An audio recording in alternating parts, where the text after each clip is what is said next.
gente que não conseguiu ainda compreender que são de Deus, o que é de Deus, e muito menos que podem ser do diabo. Então o texto que eu chamei para nossa reflexão de hoje vai falar sobre isso. É um dos poucos momentos na Bíblia em que Jesus ele vai responder a um questionamento. Se você for analisar a vida de Jesus, ele sempre, mas por que isso? Ele fala, mas por que isso também?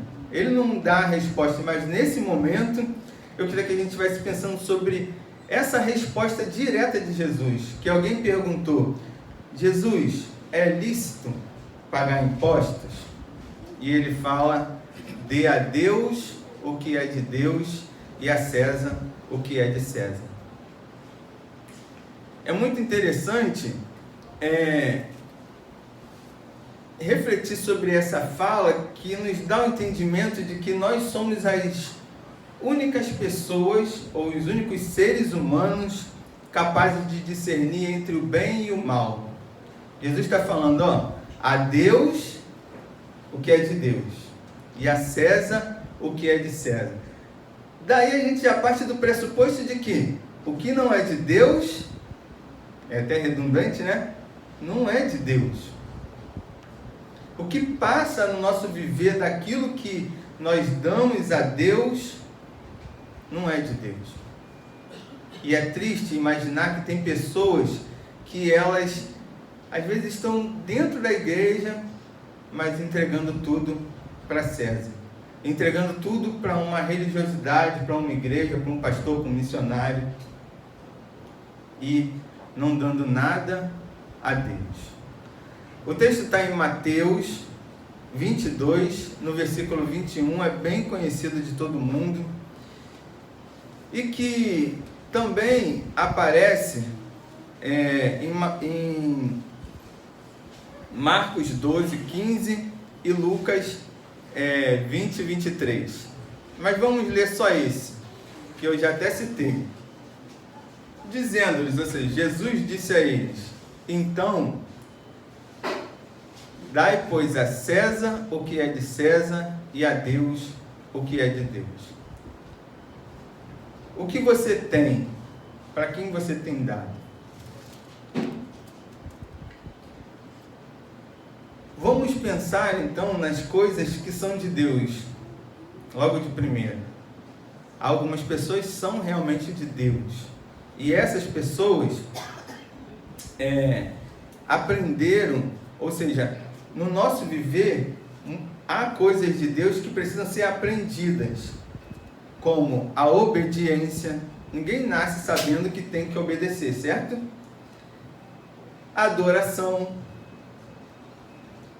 o perdão, a caridade, o amor. Isso tudo são coisas que nós aprendemos, ou que muitos deveriam aprender. O momento histórico é o seguinte: líderes religiosos da época, querendo que Jesus fosse eliminado, usam de artimanha. No versículo de Mateus vai falar, Jesus conheceu a malícia que estava sobre eles.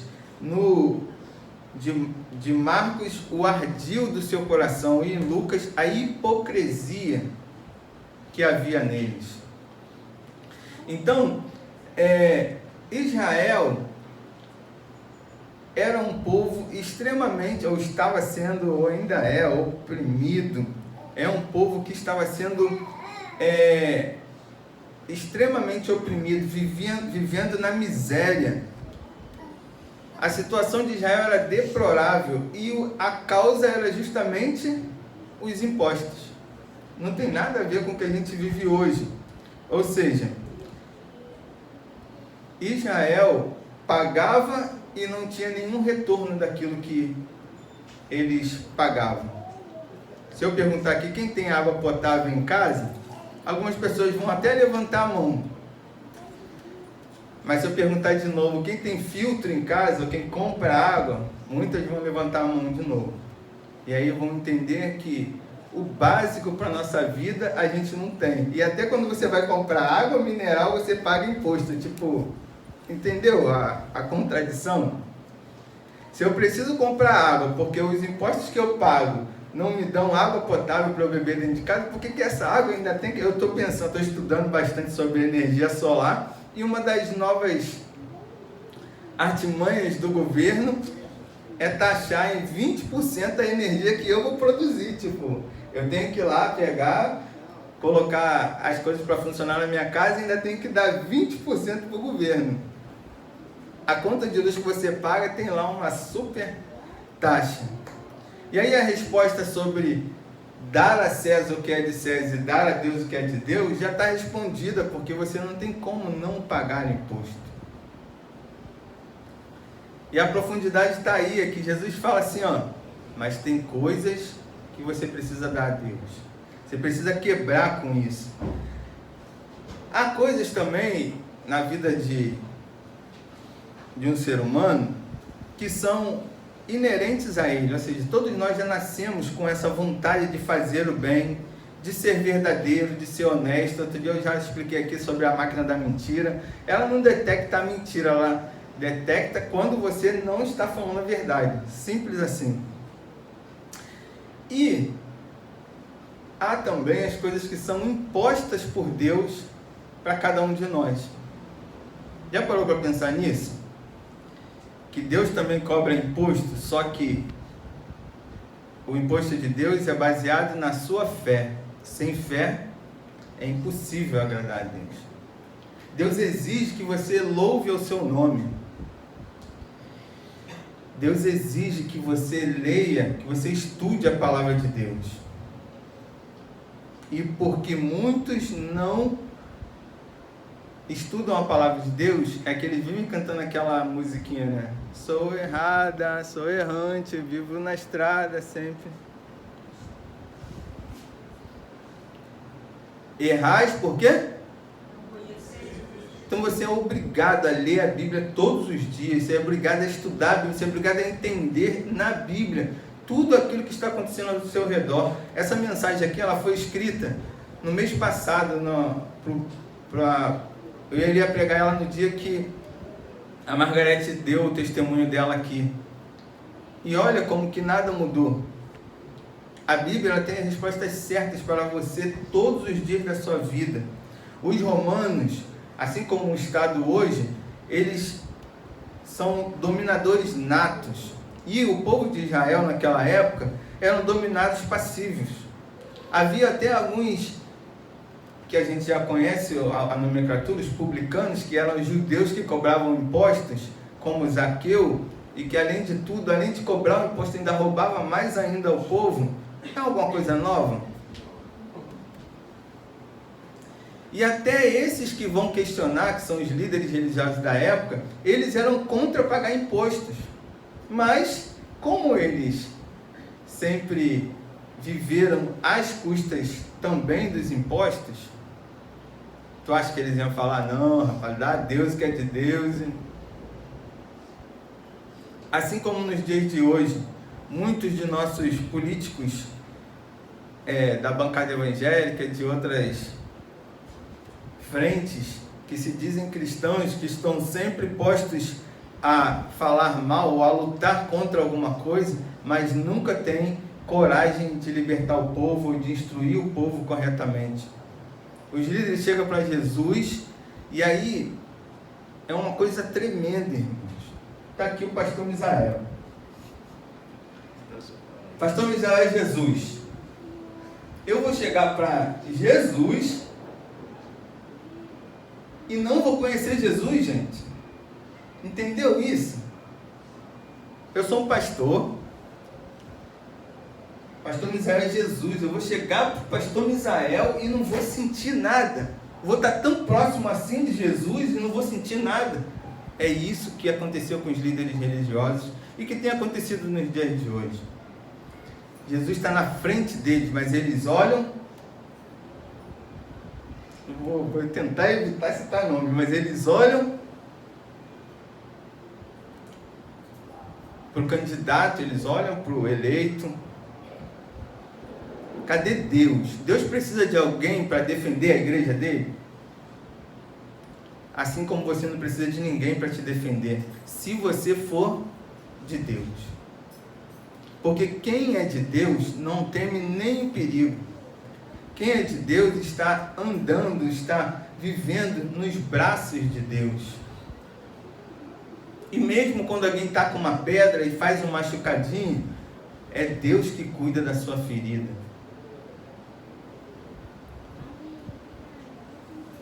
Eu sei, e é triste saber isso, que o que mais nos indigna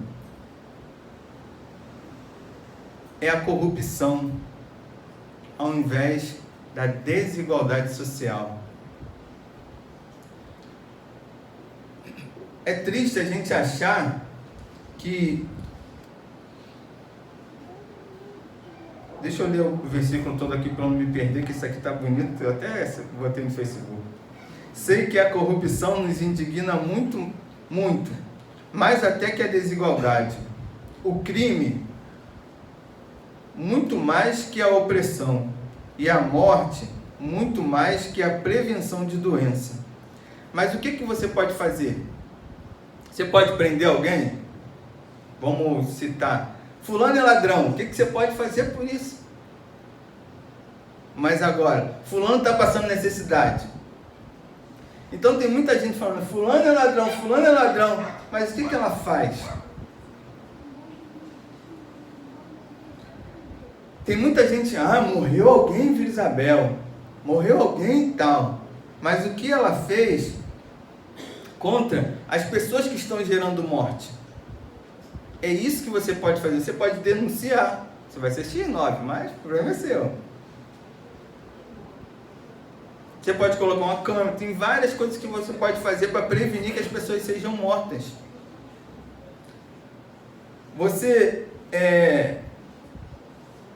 Não, a morte é em relação à doença, certo? Você pode prevenir doença de outras pessoas.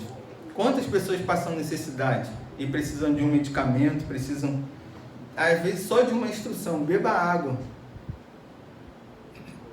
Tem muita gente que não sabe que precisa beber água, precisa comer um legume. A segunda coisa, talvez seja agora a pior de todas, são as coisas que são do mundo e que muitas vezes estão muito próximas de nós.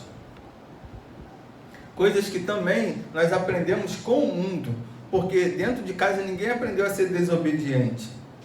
Ninguém aprendeu a ser intolerante, ou a ganância, o ódio.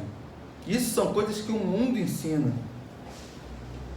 Israel vivia e vive até hoje mergulhada nesse lamaçal de sentimentos negativos. Se o Israel político de hoje fosse realmente o povo de Deus, ele não matava as criancinhas que tem lá do outro lado da fronteira. Porque você acha que Deus não sofre com a morte das criancinhas lá do outro lado? E tem gente que se diz aí evangélica que ainda apoia Israel e quer ser igual a Israel. Gente, o evangelho ou o cristianismo começou depois de Israel, porque Israel não aceitou Jesus. Então tudo que tem que haver com Israel não diz respeito aos evangélicos, porque o Israel, principalmente o Israel que está lá estabelecido, não crê em Cristo Jesus como o único e suficiente Salvador da vida deles. Já estão esperando outro Messias vir. Também, como eu falei antes, tem as coisas que são aprendidas, como sentimentos, desejos impuros, preguiça, o mal. Coisas que são impostas pelo mundo também, como a descrença. A pessoa, mas tem certeza disso?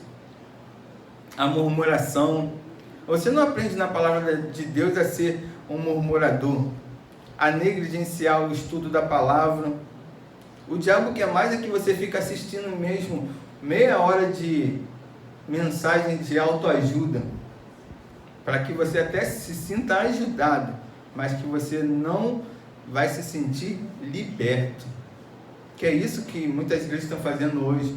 Ela diz que está te ajudando, diz que você vai melhorar, mas ela não te liberta dela mesma.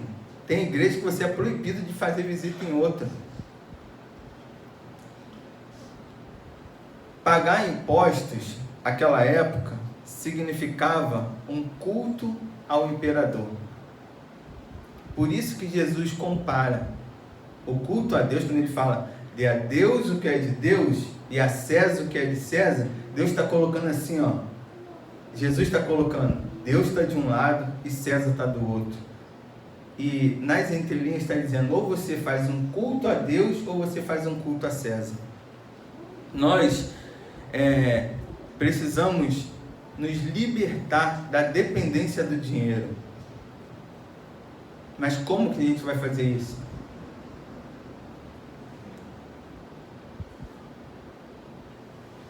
Nós precisamos inverter os valores financeiros com os valores do amor.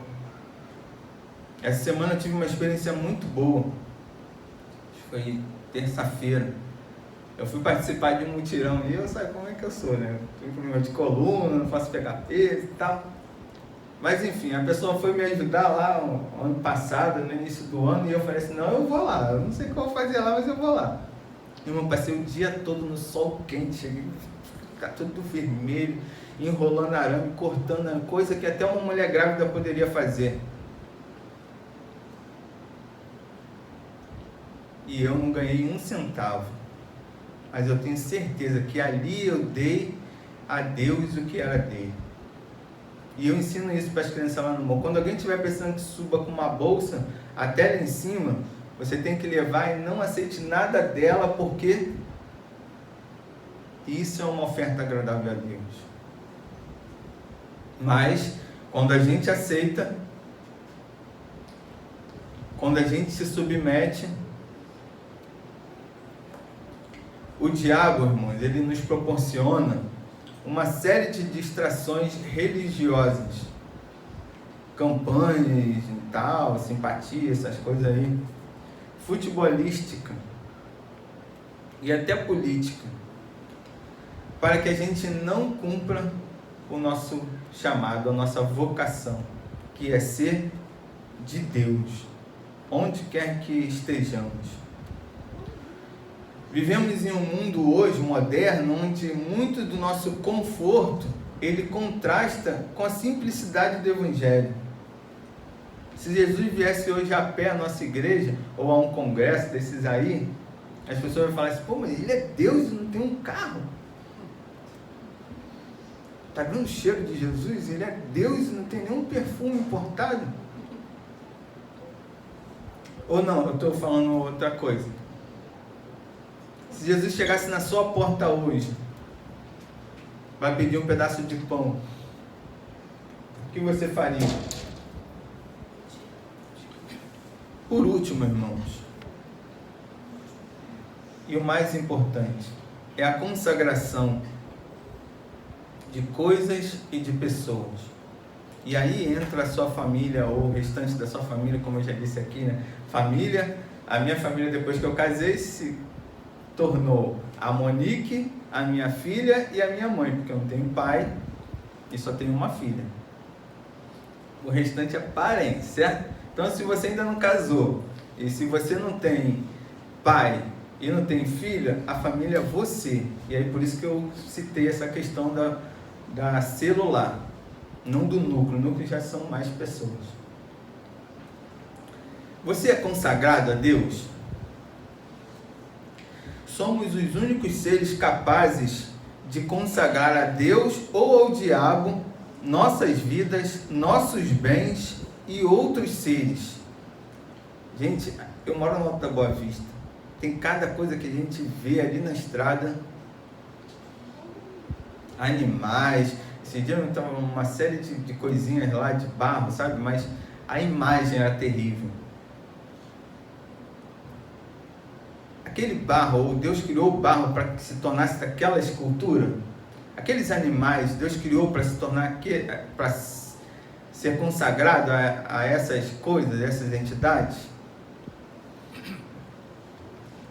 Mesmo crianças que são sequestradas, que são oferecidas aos ídolos, Deus criou para isso? Deus também não te criou para que você fique dando tudo que você tem a César.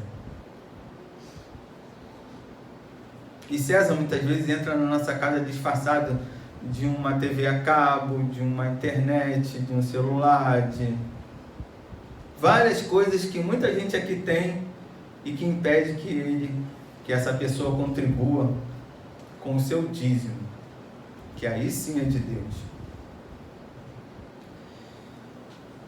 A grande reflexão que a gente tem que fazer hoje é a seguinte: para ser de Deus é muito mais difícil do que para ser do diabo, ou para ser de César, ou para ser do mundo. Porque para ser do mundo já tem o profeta, o poeta lá do mundo que diz: só deixar a vida te levar. Mas para ser de Deus você tem que orar, você tem que buscar na palavra, você tem que vir para a igreja, você tem que ser dizimista. E aí eu te pergunto, qual a quantidade ou a qualidade de tempo que você tem dispensado para Deus?